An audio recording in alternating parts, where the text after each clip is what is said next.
And welcome to Unscripted. We're up and running again. This time it's number 5, and we've got the big boss himself, Ash Artingstall. How you doing, mate? Very good, very good. You looking forward to this? Yeah. Been wanting to do this for a while. So Okay. We'll see. So the reason why we've got Ash involved today is because we're going to get Ash to host Unscripted for the rest of this season. Nick's probably a little bit gutted about it, but we think he's definitely the right person to get involved. So what we're going to do, Ash, we're going to start off, first of all, with your personal life. I think that's probably the best way to go. Just got married. Yes, yeah. Tell us a little bit about the wedding and stuff. The weddings. So I did it 3 times. First time, Stockport registry. Then we got married in Parma. And then we had a little bit of a do in Hazelwood. Well, I couldn't say a little bit. There was about 130 people there. It's been a bit of a whirlwind. We stretched it across 2 months. So we enjoyed it. We've really enjoyed it, yeah. I'm married. It's still a bit new to me, but I was already probably married anyway. So how long are you and Kate been together? About 8. I think it's coming up 8 years. Yeah, 8 years in total. And how long engaged? Oh, God. Yeah, get it right, because she's going to watch this. Probably about 18 months. Oh, right, okay, Yeah, so relatively new. She always said she wanted to get married within the year of being engaged. So it was a bit of a challenge, but we managed to do it in 18 months, so it's not too bad. So she's the boss, basically? Yes, 100%. She's the boss, and I'm not going to say she isn't. She is. Any thoughts of little pitter-patter pets? I'm not against it, but Kate's very professional, so it's on the spot now, are you? Yeah. Kate's very professional, so it's we've got to work out logistics, first. So between the two of you, who's punching? I'm definitely punching. 100%. Great response. 100%. We'll see what you say off film. Okay? Yes. So, Ash, you've been with us a few years now, Uh-huh. and you've sort of gone into the management side of it. Now, unlike other managers, you've sort of really crossed the line because you've gone to the vets. Yeah. So you're like the baby teaching the adults. Yeah. How have you found that transition from being with sort of like mates that you've built up with, playing with lads your own age, to then managing people that are actually older than you? First, it was scary. I didn't think they'd have the respect for me because of the fact I was younger, probably not got that much footballing experience compared to them guys.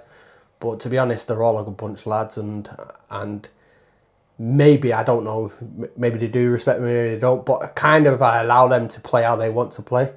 I have my formations, I have my way of we want to play, but let them dictate on the field. And I just have a laugh with them and try to be as open as possible, really. With the vets, I tend to find with vets football, I know we've only been doing it as a club for a little while, but I'm thinking the age thing is with the vets, they're more mature. Mm-hmm. So where you've probably noticed before, like when we've played with the youngsters and stuff like that, they're wanting to kick off or they're wanting to scream their heads off at people and stuff like that. And with the vets, it's a little bit more mature. Yeah. How have you found that side of it? Yeah, it's been good. The good thing is that you don't often get that many bad tackles or yellows. You don't get really shouting at the ref that often. People I think they just come. Once you get to that age, you come to play football rather than as a stimulus to get over the week gone. In open age, it's more, I've had a bad week, I'm going to play football to get over it. I think in vets age, it's more, I just want to play football, in a sense. Okay. And with the vets, because obviously when you first started, me and you had a chat in about November time. Yeah. When you first started, and you were a little bit, I don't know if this is the right thing to do and stuff like that. And I, it's not like I persuaded you, because I didn't. But we had a little chat and discussion about how it was going and stuff like that. Fast forward to the end of the season. Are you glad you stayed? Yeah, and I want to kick on. It was a good first season. This season started off a bit more ropey, but it was ropey at the start of last season as well. I think once we start playing good football and getting to know the lads, it'll be great. I I always said at the start, when we started as Vets, is about building a legacy for Vets football, whether that's with the team I've got now or slowly transitioning through the open age. And I'm really enjoying it. It's good. And the fact that it's once every other week is good. Yeah. So. And the thing with the Vets, what probably a lot of people don't understand right now or didn't know, was last season you were playing in Division 7, which was the lowest division. You didn't even win it. You finished second, and you only finished 1 point above third place. Yep. Now, third place got promoted to Division 6. You finished 1 point above them, but got promoted to Division 4, which doesn't make sense. No. But you've gone into there, and every game you've played so far, you're still waiting for the win. Yep. But every game you've played so far, other than the Cups, has actually been quite a close encounter, hasn't it? Yeah. I think actually where we are now, Division 4 is our standard. If you look at the rest of the games as well, everyone's only winning by 1 goal. And we give our team that won the league last year, Broadheath, they beat us 6-0, 6-1 last season, and we played them a couple of weeks ago and they only beat us 4-3, and we took them right to the end. Probably if we had more time, it would have been 4 or a win. So we just have to see how it basically goes for the rest of the season. But I think if I can consolidate in this league, if I can go and finish second, first, then happy days. But if I can consolidate and be mid-table, I'd be happy, really happy with this, with the progress. Achievement this year for you is making sure no relegation and top half. Yeah, 100%. Yeah, which is definitely doable with the squad you've got. Yeah, 100%. Me personally, I mean, you've had a lot of ex-AFC players come back this season. Rob Brooks, Caddy, Carl Bird. Yeah. And they're not just ex-players who are bang average. These are 3 good players, aren't they? Yeah, very good. And settled in all right? Yeah. Caddy, only 1 game. Carl Bird is unreal. He just needs that person around him who's going to clean up after him if he mistimes the ball, because obviously he's getting older, but his range of passing is unreal. And then I've got it, so I've got the younger ones coming in as well, so the guys that are 36, 37 are around these guys that are a little bit older. I'm just trying to find that 3 in the midfield, 4 in the midfield. And once I've got that, I think we'll be scoring plenty of goals. Lots of goals. Last little bit on the Vets, because we don't want to go too much onto the Vets. But the last little bit is, was there anybody last season sort of overachieved for you? Was there anyone where you thought, wow, he ended up being a lot better than I expected? I think the player I would say is Steve Skinner. I think Steve Skinner. He did get most improved player. Yeah, he was constantly there, constantly around the pitch and scoring, assisting pretty much every game. And the weird thing is like we'd get a few players in for friendlies, for example, and whoever wore his shirt would assist or score, which was quite interesting. I don't know whether it's shirt. Skinner came as a striker. I dropped him into midfield, and he just bossed the midfield. He was everywhere, and he's still doing it this season as well. So what you're saying is with Skinner, is basically anyone who plays in his number 11, is it? Yes. So if you play for the Vets, you play in the number 11 shirt. Definitely. Okay. One person for me, I thought, obviously, I've not really been involved with the Vets. Mm-hmm. It was never my idea. The idea was to create it and hand it over and go from there. And then if I got to play, it was a bonus. The one person I thought did particularly well last season, this is just my opinion, from the outside, looking at stats and comments, at Paul Cassidy. Yeah. As a midfielder, I think he was something that we sort of didn't have. He didn't mind putting the tackle in, and he didn't mind doing the doggy stuff. What do you think? Yeah, he's the glue.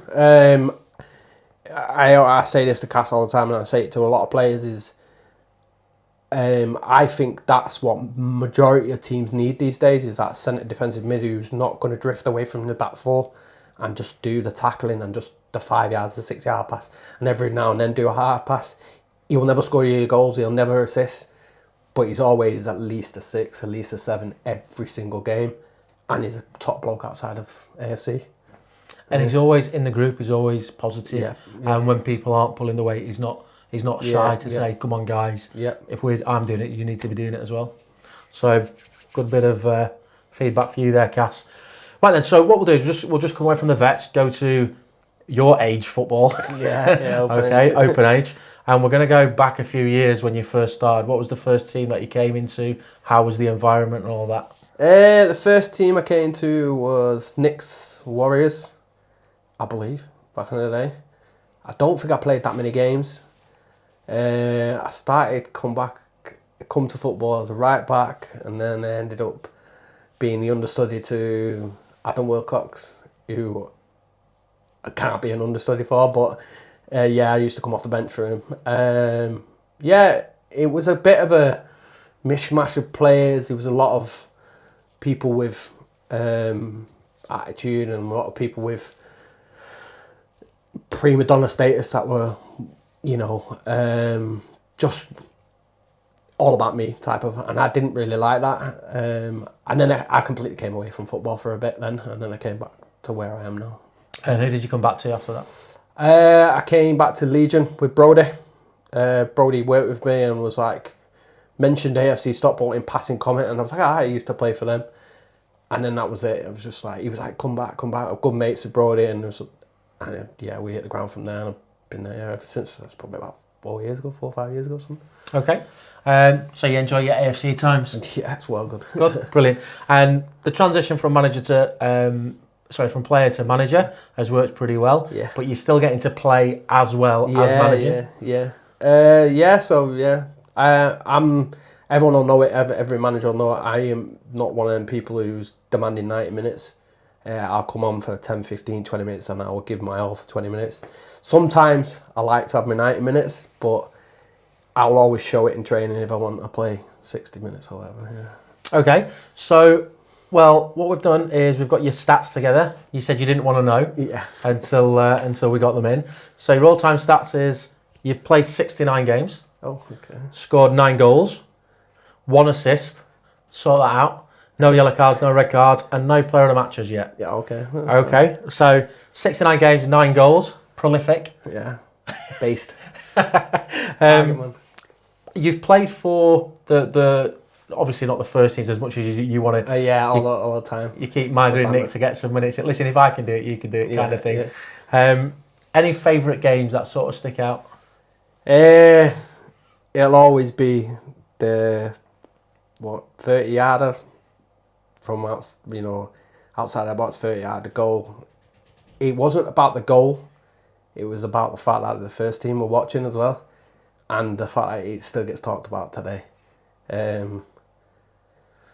Probably that's goal-wise. That's player-wise. Manager-wise, I think it's that Celtic game, where we could have got through to the next, and yes. I had so much fight from the team. We went to the last minute. Yeah. So with the Celtic game, it was. Let's just say Lee wasn't very happy, was he? Yeah. We played away from home. Yeah. And got drummed. But they conceded right at the end. We was only 1 goal in it until the last 2-3 minutes, and then we conceded a couple of goals to make it 4-1. Brought back to our place, and we were 1 goal off leveling it to penalties. Yeah, and if I remember correctly, the referee only played 80 minutes at our ground. And we absolutely tonked them, didn't we? Yeah. And for the people that didn't know afterwards, and I'm not shy to say this, and I don't know if Ash will like it or not, but after the game, Ash was in tears. He was absolutely gutted that we'd not got through, and it meant that much to him at AFC that we didn't progress to this next round. And the team that beat Ash went on and won it, which just shows you. I'll tell you what we'll do is we'll get some questions out of the way, because I really like the questions that get thrown at you. Yep. These ones I did on purpose, so we made sure they weren't put out on social media, and these were questions from managers, at the club or committee members. So we asked them to private message me the questions, so you couldn't preempt what your answers were going to be. So we'll just go into a few of these. Now, obviously, because I'm a little bit older, I probably need the old man glasses. All the reflections coming off now and everything. So first of all, from Nicola, if you had to give up all football managing and playing, or divorce Kate, which would it be? I'd have to give up managing. You had to say that, didn't you? Kate's going to be watching this going, why have you paused? Okay, so Brodie. Yeah. Brodie's put, what's your most memorable moment while being at AFC? I know we've had that, what you just said with your goal and everything. Is that the main one? No, it is, but as an overall, I think that first season with Legion, with Toby, with Stringer, and you played in net, and I think that season for coming back to football made me love football again because it was so much good fun. We had such an amazing season that season. Yeah. People like we hardly won any games, but the actual build and character and ethos of everything we did together was brilliant. Yeah. I mean, we became friends from that season as well. Yeah. With that famous sausage picture that we have that you've posted fun, in the Vets a few times. Callum Power, he put how difficult was it dealing with experienced and big characters within the Vets team last year? It was tough, very, very tough. But you have to build character in yourself. I think it takes from my work life and just other sports I've done in general. Is characters I like, but having big characters in my team. But sometimes you have to think about the team more than the players. And obviously I take it from Fergie, there's no player is bigger than the team.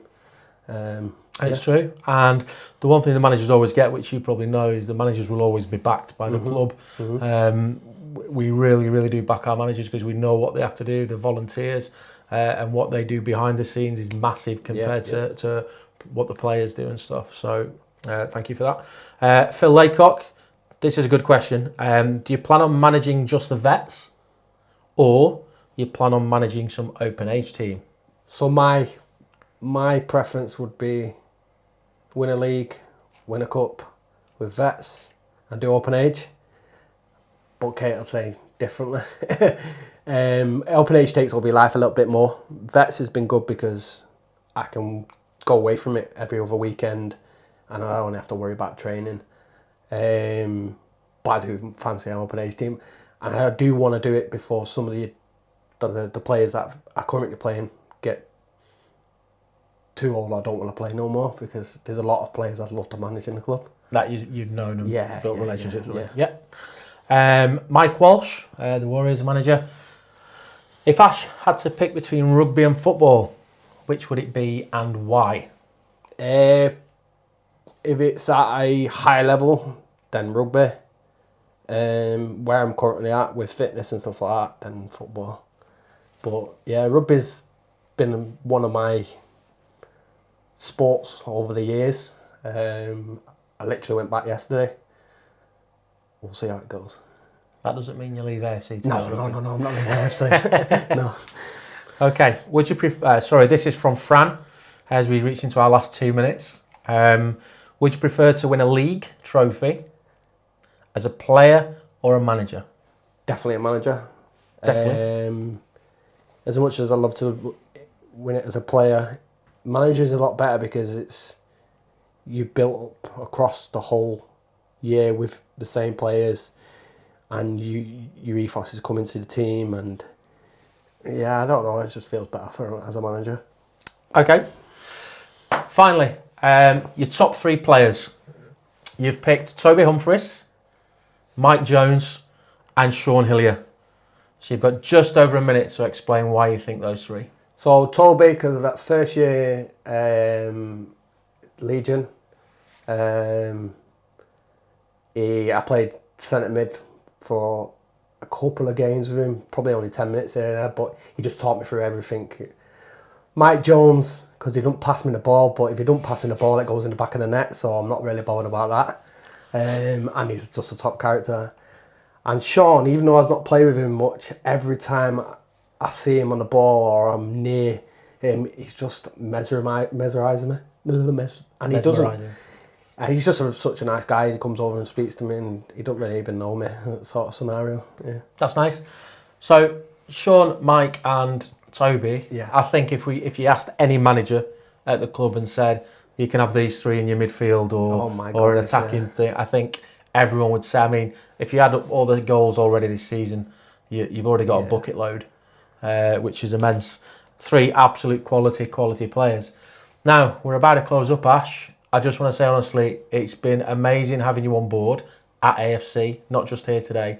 I think you've been brilliant on what you've done. Thank you. And long may it continue. Nice one. And there's the 20 minutes. Well done, mate. That's well quick.